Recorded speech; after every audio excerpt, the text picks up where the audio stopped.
Spiritual name is Mwanga Sadaka Mantu Nimsayu, and I was born and raised in Greenville, Mississippi. My name is Aladya Hanan Yahuda Bey, and that's also my spiritual name, which I took as my actual name to honor the ancestors. What is your spirituality in your ministry? Are you? We're Ancient Kemetic Truth.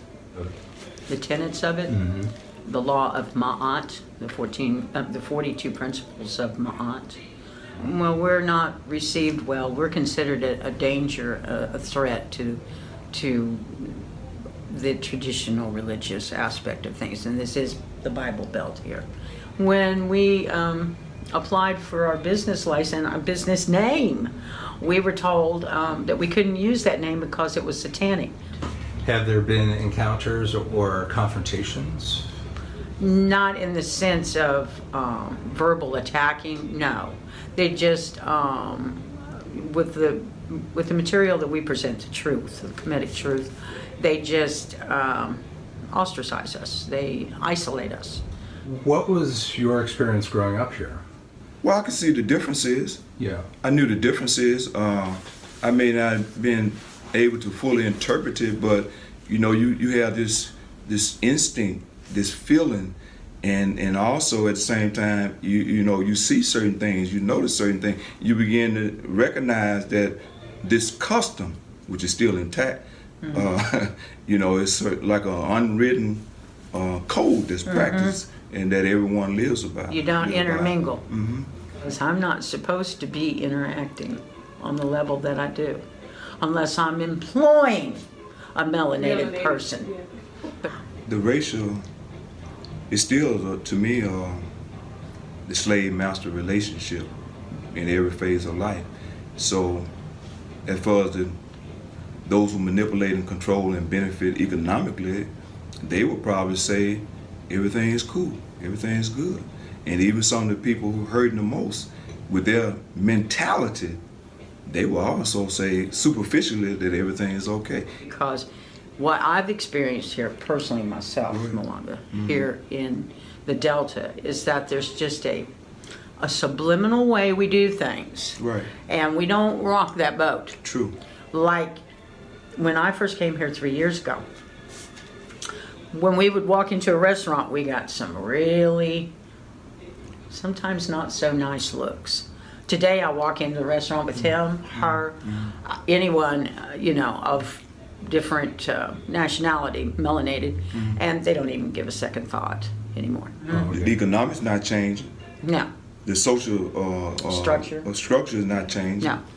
No. It's still intact. Yeah, the whole infrastructure. Yeah. There are very few black businesses, black owners here, and the ones that do try to start up, they meet with a lot of financial adversity.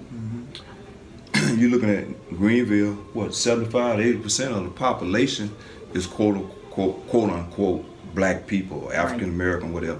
Right. Then you're looking at the Delta, the Mississippi Delta, is overwhelmingly so-called black people. And then I always make this analogy, where Mississippi, compared to the other states in the Union, was the last one to hold on. And matter of fact, when it created those slave codes and vacancy laws, it was the lead dog that set the tone for the rest of the nation.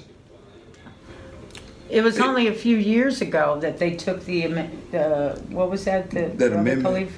Was talking about they just took the legalization of slavery or something off the books here just several years ago. I see. They were the last state in the union to remove that. I do have one other thing. When we speak to are things improving here, I have some wonderful announcement to make. The great-great-grandchildren of Montgomery Plantation, William P. W.P. Montgomery.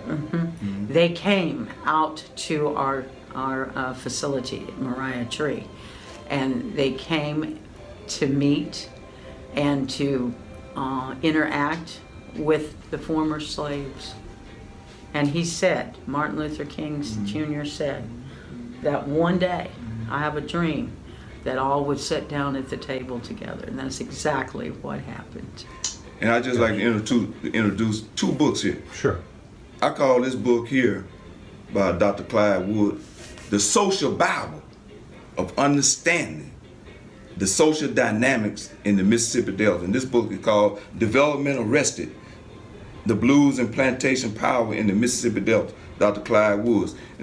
Okay. Dark Journey, Black Mississippians in the Age of Jim Crow. Both of these books, if you want to understand the social dynamics in Greenville and Delta, Mississippi, read these books.